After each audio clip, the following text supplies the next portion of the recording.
आप सभी को नमस्कार। आज मैं आप सभी के समक्ष महाभारत का एक किस्सा लेकर आई हूँ कि आखिर भीम क्यों जलाना चाहते थे अपने बड़े भाई युधिष्ठिर के दोनों हाथ।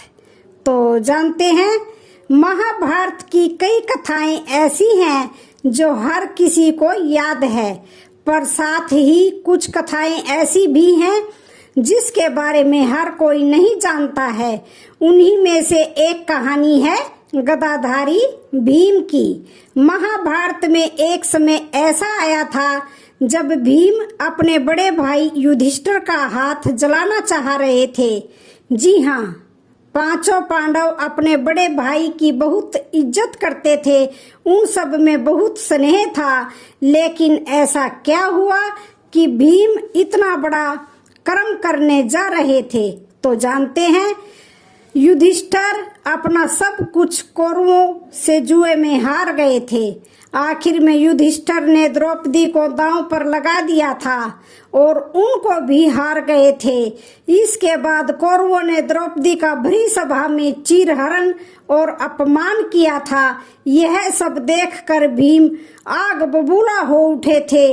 उन्होंने युधिष्ठिर से कहा कि आपने जुए में जो धन हारा है उससे मुझे क्रोध नहीं है, लेकिन द्रौपदी को आपने जो दांव पर लगाया है यह बहुत ही गलत है। द्रौपदी अपमान करने के योग्य नहीं है, लेकिन आपके कारण ये दुष्ट कौरव उसे कष्ट दे रहे हैं, यही और भरी सभा में अपमानित कर रहे हैं, जो मुझे बर्दाश्त नहीं है। भीम ने आगे कहा, द्रौपदी की इस दशा का कारण आप ही हैं। आपके इन्हीं हाथों ने द्रौपदी को हारा, इसलिए मैं आपके दोनों हाथ जला दूंगा। इतना ही नहीं, भीम सहदेव से आग लाने को भी कहते हैं। भीम की यह बात सुनकर अर्जुन उन्हें समझाते हैं और कहते हैं कि युधिष्ठिर ने क्षत्रिय धर्म के अनुसार ही जुआ खेला है, इसमें इनका कोई दोष नहीं है। अर्जुन की बात सुनकर भीम का क्रोध शांत हो गया और वे बोले कि इस बात से मैं अनजान नहीं हूँ, नहीं तो मैं बलपूर्वक इनके दोनों हाथ अग्नि में जला डालता। महाभारत की एक और अनसुनी कहानी है कि अर्जुन अपने ही भाई युधिष्ठिर को क्यों मारना चाहते थे। तो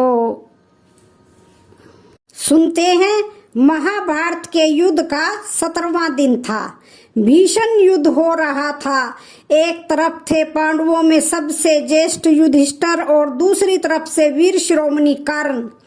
दोनों ही उच्च कोटि के योद्धा थे, लेकिन कर्ण का युद्ध कौशल युधिष्ठिर से अधिक था। लगातार लड़ते रहने से युधिष्ठिर कुछ शिथिल होने लगे थे। इसी बात का फायदा उठाकर कर्ण उन पर तेजी से प्रहार करने लगे। कर्ण के प्रहारों से युधिष्ठिर बुरी तरह से घायल हो गए। कहते हैं कि जब कुंती पुत्र कर्ण कौरव का सेनापति बन गया तो उसने पांडवों की नींद उड़ा दी। कौरवों की सेना पांडवों की सेना का सफाया करने लगे। कर्ण किसी भी पल युधिष्ठिर का वध कर सकते थे, लेकिन कर्ण ने ऐसा नहीं किया। वो घायल युधिष्ठिर को छोड़कर दूसरी तरफ चले गए। दरअसल कर्ण ने मां कुंती को वचन दिया था कि वे अर्जुन के अलावा किसी के प्राण नहीं लेंगे, यानी कि किसी को नहीं मारेंगे। इसलिए उन्होंने युधिष्ठिर को नहीं मारा। जब श्री कृष्ण और अर्जुन को पता चला कि युधिष्ठिर घायल हैं, तो वे दोनों उनसे मिलने के लिए उनके शिविर में पहुंच गए। अर्जुन को देखकर युधिष्ठिर को लगा कि अर्जुन कर्ण को मारकर उनके अपमान का बदला लेकर आए हैं। लेकिन जब युधिष्ठिर को पता चला कि अर्जुन तो मात्र उनके घायल होने की बात सुनकर उनसे मिलने आए हैं, तब युधिष्ठिर क्रोधित हो उठे। उन्होंने कहा, तुम यहाँ केवल मेरे घावों के बारे में पूछने आए हो या फिर उन्हें और कुरेदने आए हो? तुम किस तरह के भाई हो जो अब तक अपने बड़े भाई के अपमान का बदला नहीं ले सके? अगर तुम मेरे लिए इतना भी करने में असमर्थ हो तो तुम्हारे इस गांडीव अस्त्र का कोई लाभ नहीं है, उतार कर फेंक दो इसे। अर्जुन ने जैसे ही अपने बड़े भाई के मुंह से गांडीव उतार कर फेंकने की बात सुनी, वह क्रोधित हो गए। दरअसल अर्जुन ने एक वचन लिया था कि कोई भी अपना या पराया व्यक्ति अगर उनके पवित्र और प्रिय गांडीव अस्त्र के बारे में अपशब्द बोलेगा, वह उसका सिर कलम कर देंगे। यही कारण था कि युधिष्ठिर द्वारा गांडीव की निंदा करते ही अर्जुन ने युधिष्ठिर को मारने के लिए तलवार उठा ली। तब श्री कृष्ण ने अर्जुन को रोकते हुए उनसे ऐसे व्यवहार का कारण पूछा। अर्जुन ने बताया कि उन्होंने प्रतिज्ञा ली थी, जब भी कोई उन्हें उनके शस्त्र किसी और को देने को कहेगा तो वह उस व्यक्ति का सिर धड़ से अलग कर देंगे। तब श्री कृष्ण ने अर्जुन को रोकते हुए इसका तोड़ बताया।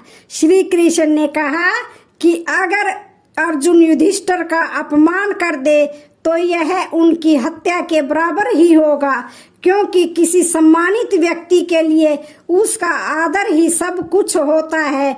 श्री कृष्ण की बात अर्जुन को समझ में आ गई। उन्होंने अपने युधिष्ठिर भाई का वध नहीं किया, मगर अपनी प्रतिज्ञा पूरी करने के लिए उन्हें कोई कदम उठाना था। इसलिए अर्जुन ने अपने गुरु समान बड़े भाई को ऐसे अपशब्द कहे जो पूरे जीवन में किसी को नहीं कहे थे। इस तरह युधिष्ठिर के प्राण भी बच गए और अर्जुन का प्रण भी पूरा हो गया। तो आज की जानकारी आप सभी को कैसी लगी? वीडियो अच्छी लगे तो चैनल को लाइक, शेयर, सब्सक्राइब जरूर करें। धन्यवाद।